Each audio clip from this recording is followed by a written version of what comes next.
이 시간 함께 나오신 하나님 말씀은 이사야서 23장 말씀입니다. 이사야 23장 1절에서부터 18절까지 말씀입니다. 제 성경으로 구약성서 992페이지에 있습니다.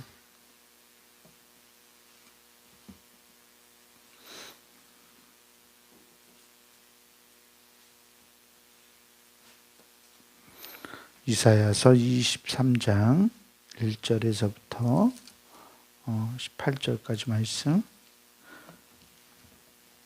네, 말씀 제가 한 절 여러분들한테 나누어서 교독하겠습니다. 두로에 관한 경고라. 다시스의 배들아, 너희는 슬피 부르짖을지어다. 두로가 황무하여 집이 없고 들어갈 곳도 없음이요, 이 소식이 기띔 땅에서부터 그들에게 전파되었음이라.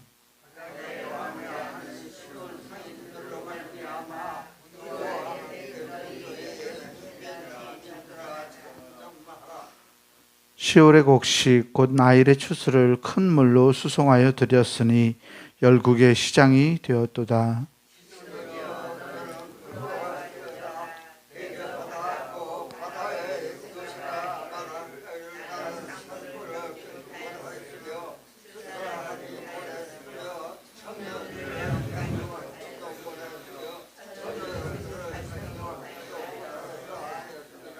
그 소식이 애굽에 이르면 그들이 두로의 소식으로 말미암아 고통받으리로다.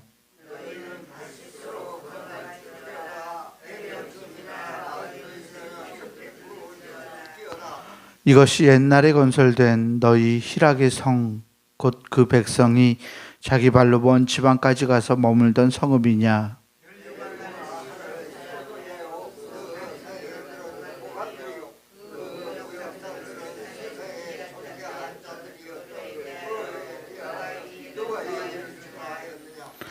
만군의 여호와께서 그것을 정하신 것이라. 모든 누리던 영화를 욕되게 하시며 세상의 모든 교만하던 자가 멸시를 받게 하려 하심이라.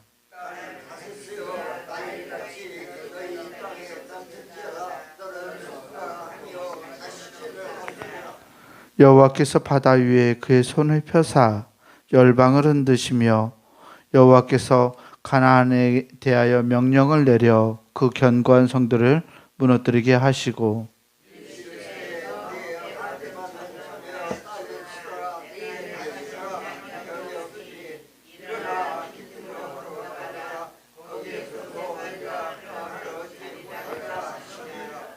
갈대아 사람의 땅을 보라. 그 백성이 없어졌나니 곧 아수르 사람이 그곳을 들짐승이 사는 곳이 되게 하였으되 그들이 망대를 세우고 궁전을 헐어 황무하게 하였느니라.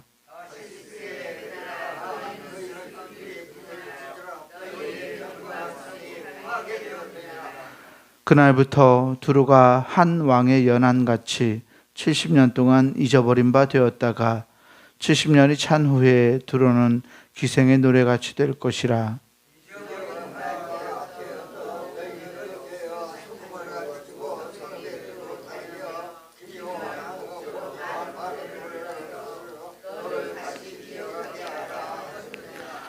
(70년이) 찬 후에 여호와께서 두로를 돌보시리니 그가 다시 값을 받고 지면에 있는 열방과 음란을 행할 것이며,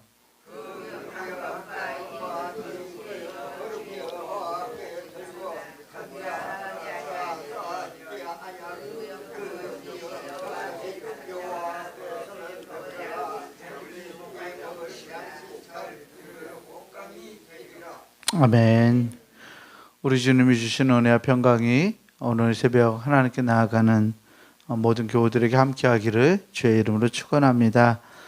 오늘 우리가 읽은 이사야서 23장은 두로에 대한 심판의 메시지를 담고 있어요.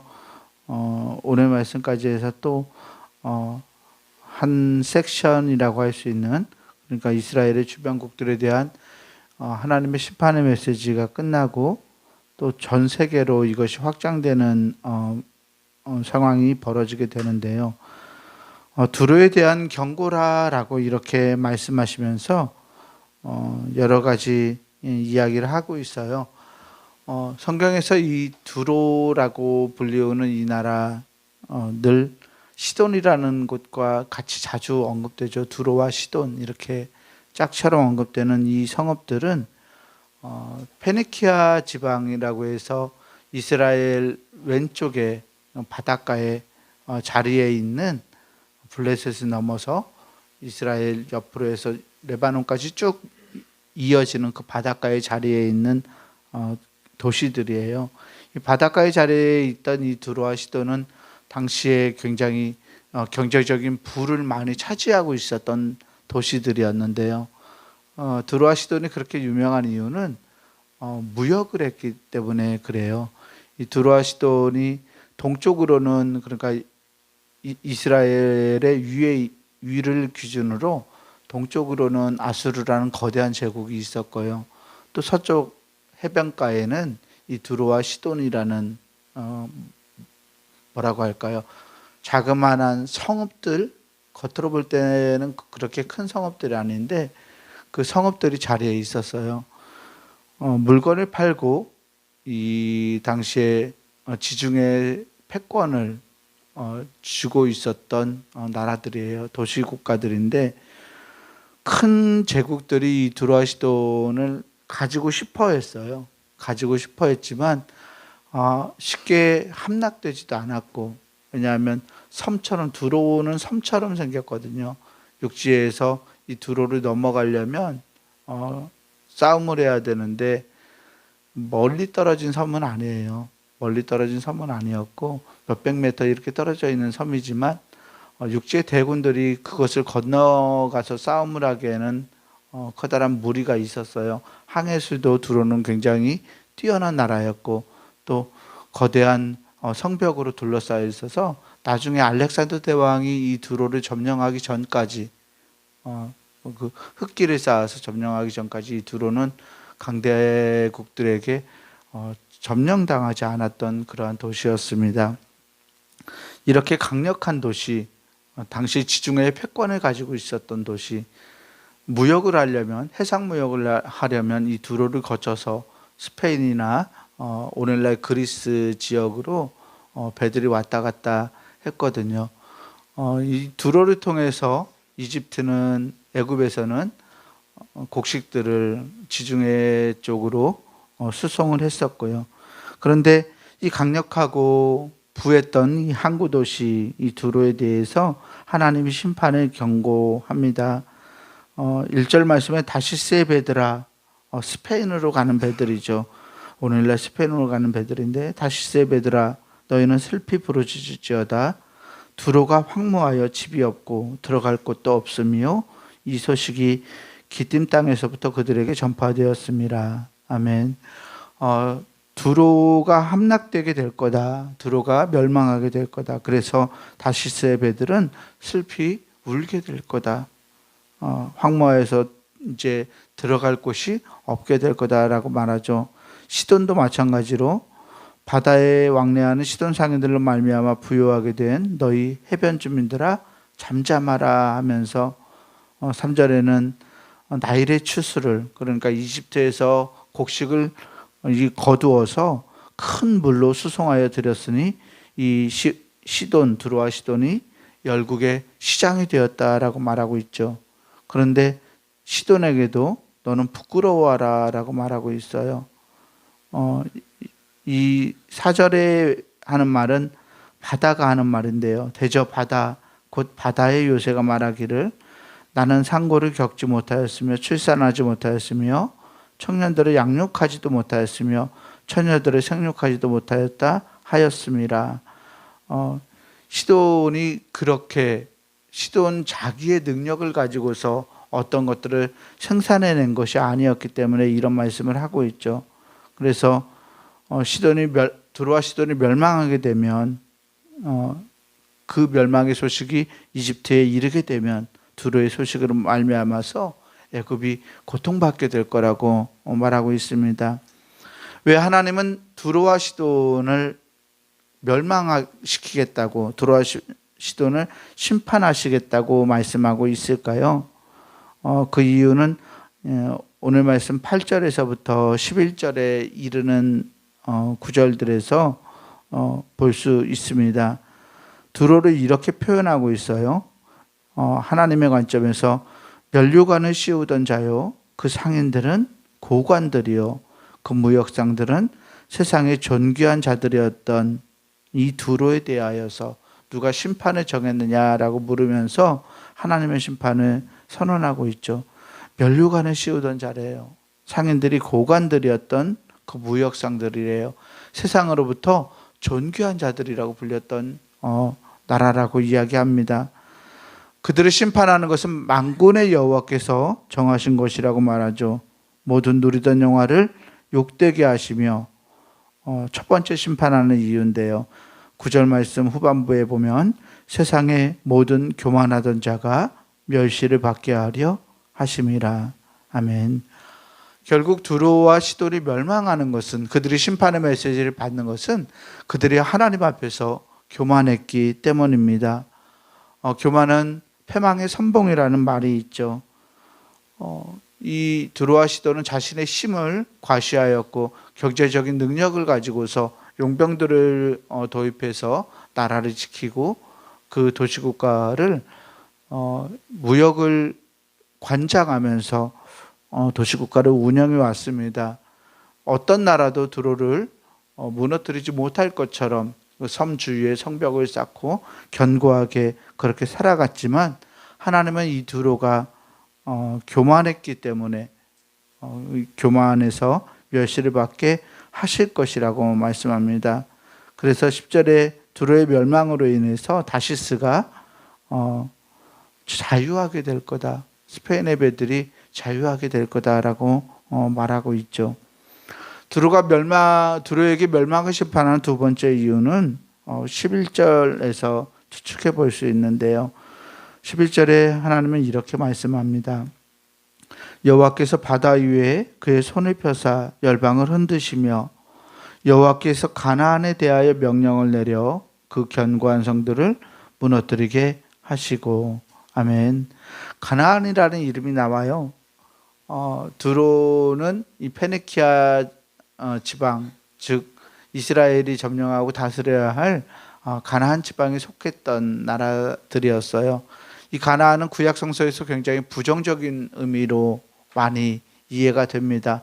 왜냐하면 이 가나안 땅은 이스라엘 백성들이 바르게 살아가는 것을 어렵게 했던, 즉 이스라엘 사람들이 버려야 했던 어떤 세상의 성품이었기 때문에 그렇죠.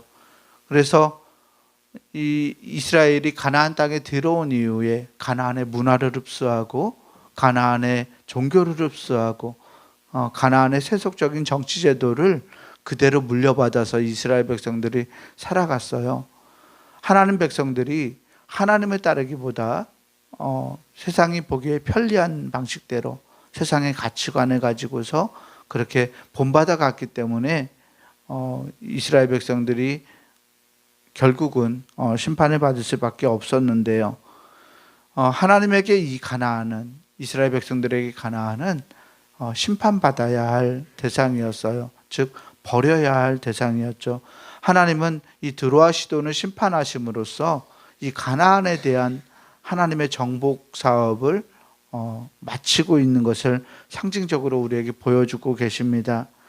하나님이 그 견고한 성들을 무너뜨리시겠다라고 말씀하시죠. 가나안이 가지고 있던 이 문화들, 이스라엘 하나님의 백성들의 마음을 차지했던 것들을 하나님이 멸망하게 하심으로써 그들을 하나님의 백성들을 구원하시겠다는 의지를 보여주고 있습니다. 결국 하나님의 메시지대로 이 드로는 심판을 받게 될 것이고, 15절 말씀 이유를 보면 한 왕의 연한 동안, 그러니까 한 왕이 다스리는 연한을 여기에는 70년 정도로 잡았는데요. 70년 동안 드로가 심판받은 후에 잊어버린 바 될 거라고 말하고 있습니다. 그랬다가 하나님이 다시 회복을 시키세요. 회복을 시키시는데 드로가 잘해서가 아니라 17절 말씀에 보면 70년이 찬 후에 여호와께서 드로를 돌보시리니, 하나님이 돌보신다고 하시는데 하나님이 돌보시면 그들이 하나님의 백성이 되는가요? 아니요. 그가 다시 값을 받고 지면에 있는 열방과 음란을 행할 것이며, 두로를 회복시키지만 두로가 다시 음행하는 행위를 하게 될 거라고 이야기해요. 열방과 음란을 행한다는 말은 열방의 종교들, 문화들을 받아들인다는 말이에요. 이스라엘 백성들에게 이것은 사실 죽음과 같은 일들이죠. 그런데 두로는 원래 하나님의 선택된 백성이 아니었기 때문에 그들이 다시금 열방과 문화를 교류하면서 그렇게 종교를 교류하면서 살아갈 거라고 이야기합니다. 그리고 18절에 그 무역한 것과 이익을 거룩히 여호와께 돌리고 간직하거나 쌓아두지 아니하리니 그 무역한 것이 여호와 앞에 사는 자가 배불리 먹을 양식 잘 입을 옷감이 되리라. 아멘. 하나님이 두로를 사용하셔서 두로를 회복시키는 이유는 하나님의 백성들이 어떤 삶을 영위할 수 있게 하기 위함이라고 이야기하고 있습니다. 하나님 앞에 사는 자들이 배불리 먹을 양식을 제공하기 위해서 무역적으로 무역을 하는 도시로서 중요한 역할을 하게 될 것이라고 선포하고 있고, 잘 입을 옷감이 되리라. 그것도 의식주의 문제처럼 이스라엘 백성들이 삶을 살아가기 위해서 두로를 도구로 사용하신다. 그래서 두로를 회복시키실 것이라고 말씀하고 있습니다. 오늘 이사야서 23장 말씀을 통해서 두로와 시돈에 대한 심판의 메시지를 보았습니다. 결국 두로의 교만함이 또 두로의 종교적인 문화적인 그 다원성이 하나님으로 하여금 두로를 심판하게 하였고, 또 가나안 땅, 가나안 문화에 대한 하나님의 심판이 두로와 시돈의 멸망으로 인하여서 이루어지게 되는 것을 말씀을 통해서 발견하게 됩니다. 우리는 하나님의 사람들입니다. 하나님의 사람들은 하나님의 가치관을 가지고 세상을 살아가야 합니다. 두로와 시돈은 세상의 가치관에 익숙하였고, 세상의 가치관, 세상의 그 경제적인 기준을 최고로 삼아서 살아갔던 이들이었어요. 결국 이들의 교만함이, 하나님을 의지하지 않는 이들의 교만함이 그들 자신 스스로 심판을 당하게 했던 것을 보게 됩니다. 우리가 어떤 길을 걸어가고 어떤 모습으로 세상을 살아가야 할까요? 우리 안에 있는 세상적인 가치관과 가나안적인 성품들을 버리고 하나님이 원하시는 그 길을 따라갈 수 있는 우리가 되어야 할 줄 믿습니다. 우리를 통하여서 이 세계를 이끌어 가시고 또 이 세계를 하나님의 나라로 변혁시켜 가시는 하나님의 뜻이 오늘도 우리 안에 이루어지기를 소망합니다. 두로와 시돈처럼 세상의 것을 따르다가 멸망하는 자들이 아니라 하나님의 뜻을 따르고 하나님에게 이 입힘, 보호하심과 먹임을 받는 그런 하나님의 백성들 다 되기를 주의 이름으로 간절히 축원합니다. 기도하겠습니다. 사랑과 은혜의 하나님 감사합니다. 하나님, 두로와 시돈이 당대 사람들에게 그 이름을 알리고 명예를 차지했던 거룩한 도시들이었음을 하나님 보았습니다. 하나님, 그러나 그들이 자신들의 삶을 세상적인 가치관과 물적인 것과 풍부와 교만에 의지하고 살아갔을 때, 그리고 자신의 창조주이신 하나님을 알아보지 못하고 스스로 목이 높아졌을 때 그들이 멸망을 당할 수 밖에 없었음을 발견합니다. 하나님, 가나안의 문화를 가지고 세상적인 가치관으로 하나님과 다르게 살아갔던 이들의 삶이 결국은 패망으로 이어질 수밖에 없다는 것을 우리가 말씀을 통해 깨닫습니다. 하나님, 우리가 세상을 살아가면서 두로와 시돈처럼 우리의 마음을 세상에 빼앗기지 않을 수 있도록 하나님, 우리의 마음을 지켜주시옵소서. 하나님, 경제적인 것들이 또 재물과 물적인 것들이 하나님 우리에게 필요하지만 하나님, 그것이 우리의 중심을 차지하지 않을 수 있도록 하나님 인도하시고, 하나님께서 두루와 시돈을 멸망했다가 회복시키셔서 하나님의 백성들이 살게 하는 그러한 방편이 되게 하셨듯이, 하나님 우리도 세상의 것들을 우리의 삶을 살아내게 하는 방편으로 인식하며 살아갈 수 있도록 하나님이 인도하여 주시옵소서.